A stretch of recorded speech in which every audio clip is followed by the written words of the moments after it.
inside of Photoshop. Okay? So the first thing that we're going to do is we're going to make sure that we're using a video timeline.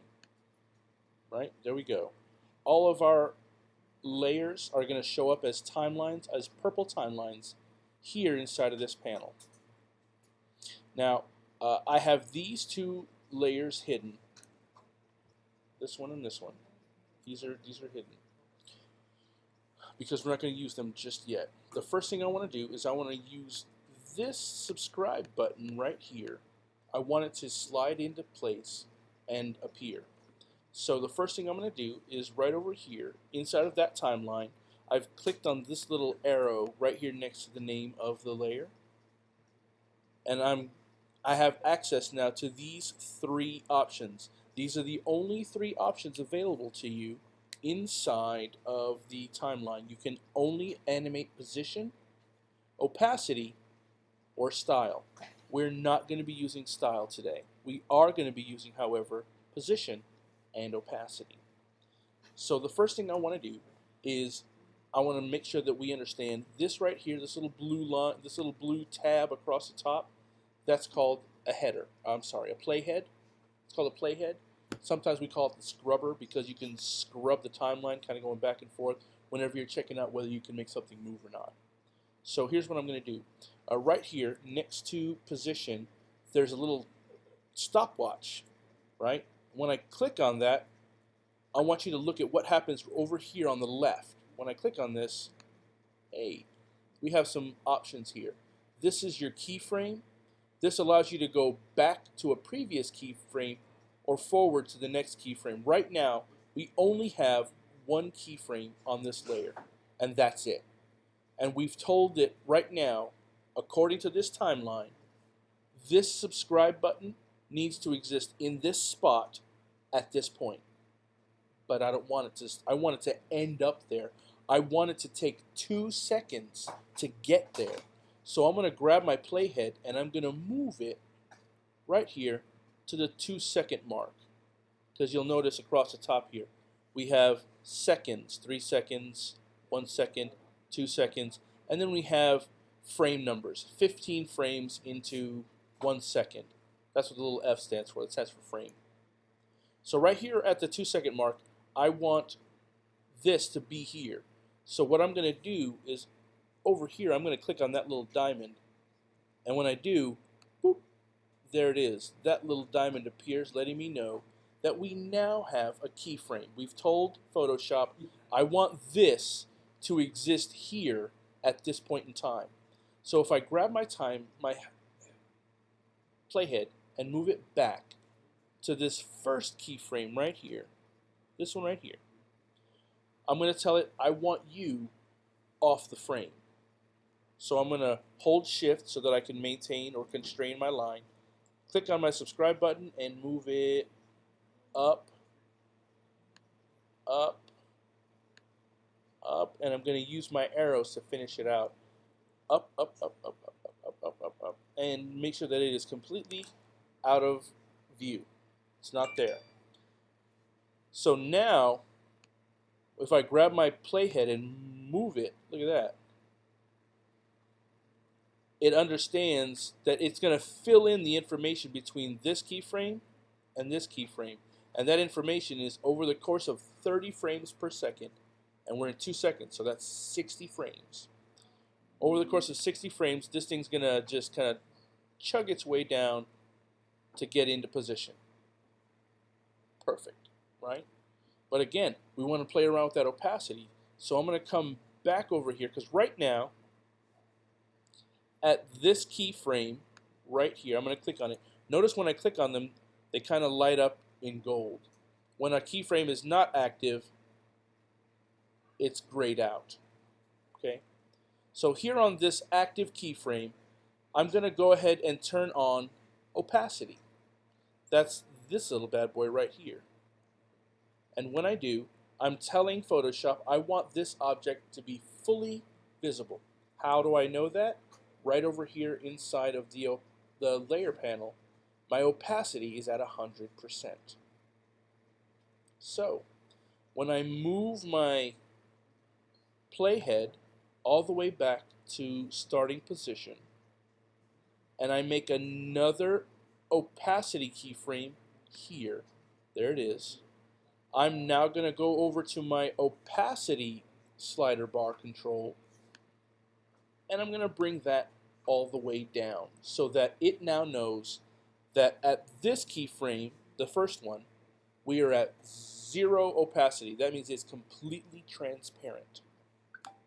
And over the course of 2 seconds, by the time it gets to this point, it should become visible.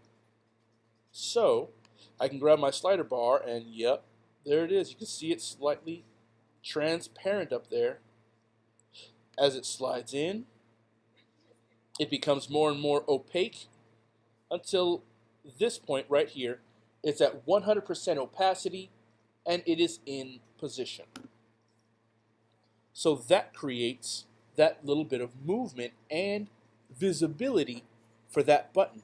But I'm not done there. I want to add a little bit of a shine. I'm going to get a little fancy. So I've got these two layers here above it, the subscribe mask and shine. To show you what that looks like, if I turn off everything else, boop, there's my subscribe button. And here is my subscribe mask. They look the same because they're the exact same object, right? And then over here, this top layer, I've named shine because I'm going to create a shine that animates across that button. And when I turn this layer on, that's what it looks like.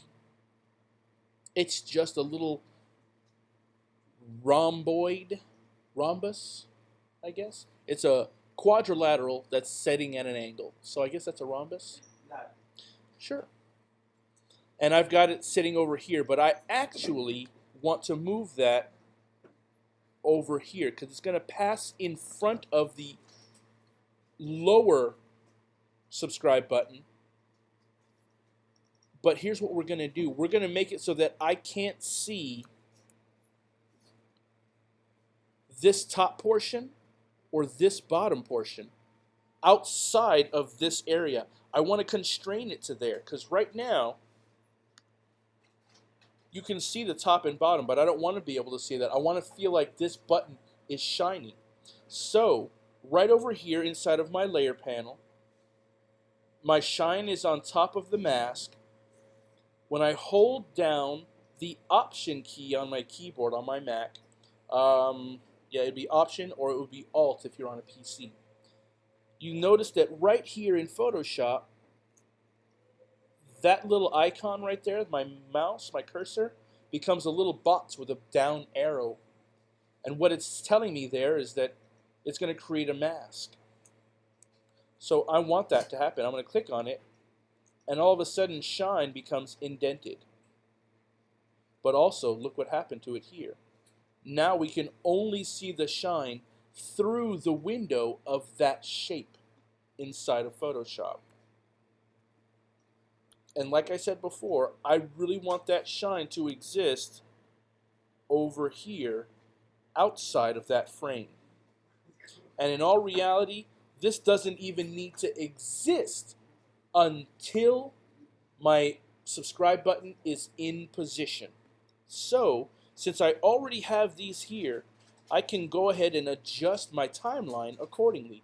When I move my mouse right here, you see how it becomes a bracket with a double-sided arrow? That means that I can grab this and I can shrink that timeline so that this object doesn't even exist until this point in the timeline. I'm going to do the same thing with our subscribe mask because neither of those need to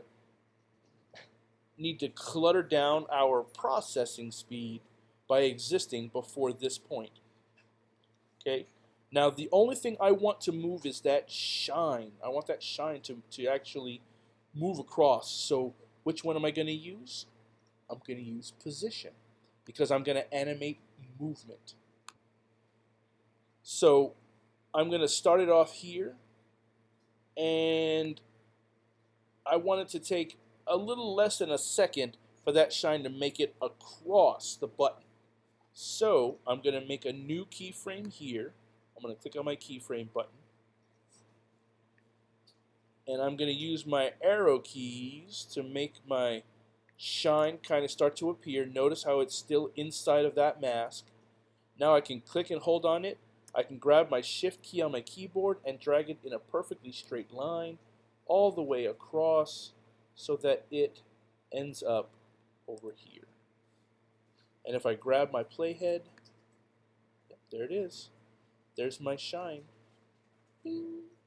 We want to get down here to the bottom, shine, and let people know it is now available. We're drawing attention. We're emphasizing this portion of our graphic. Okay? And then I'm going to go ahead and shrink that down a little bit. Command minus. Turn my other layers back on, and let's take a look at what this looks like done.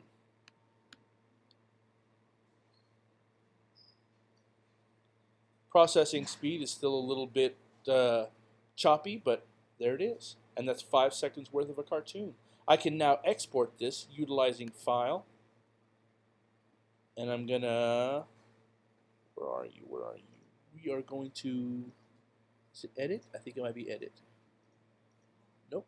It's File, and then it's Export. Export, there it is. And then we're going to use the Save for Web. We're going to make an animated GIF. Boop. And we're going to get this awesome little pop-up menu as soon as Photoshop is done thinking about it. Because it is slow. It is slow. It's a big program, and it uses a lot of space. Uses a lot of processing power.